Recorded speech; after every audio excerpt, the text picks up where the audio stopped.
but I can remember dealing with, over the years, large numbers of people, some of whom represented a way of being managers or professors or in authority that I found totally oppressive and authoritarian. Some of whom represented a set of political values that were totally antithetical to mine, attitudes towards people who were different than them racially or gender, whatever, that I found really hard to swallow in any way. A characteristic statement that they might make, a composite, something that you might hear where you're called in? Oh, I mean, someone who would, I mean, there were people who were outright racist or outright fascist. You know, those people shouldn't be in this school. Yeah, right, yeah, those kinds of things.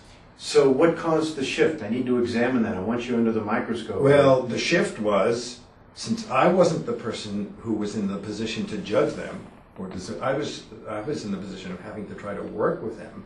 So you have to find some redeeming quality, some way in which you can connect with them, some way of understanding their perspective as they understand it.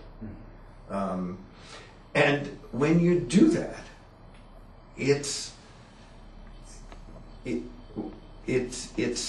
allows you to open up a room, open up space for negotiation between that person and the other person, in a way that doesn't when you're in the judgmental stance or when you're in the position of the advocate and they're the opposition.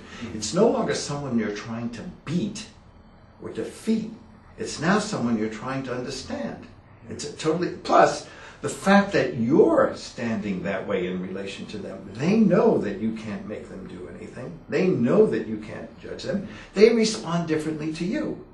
And even within that context, you can find with those people, well, there is some kind of sense of justice or fairness or right or wrong, or some element of humanity that's buried beneath what you see as the objectionable features of their whole ideology and their whole framework.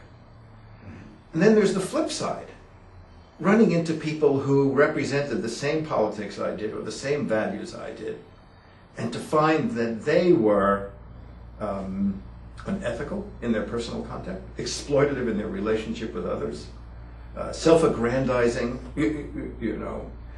having situations where the people who were more like me were, in terms of my own subjective private evaluation, the bad guys, and the people who were less like me were the good guys. I mean, it shakes you up. It really, you realize that the people who are like you, however you define like you, don't have a monopoly on goodness or fairness or justice or thoughtfulness or insight or warmth or ability to work out a settlement. So with either of these sides, I'm curious, the primary technique that you use to approach them, logic, in other words, technique. I mean, do you see why you're wrong to someone? No. Here's why this won't work. The first technique is repressing my own judgmental, partial, biased New York self. Okay. That's a mouthful. All right. Okay. Okay. You got to listen to these people.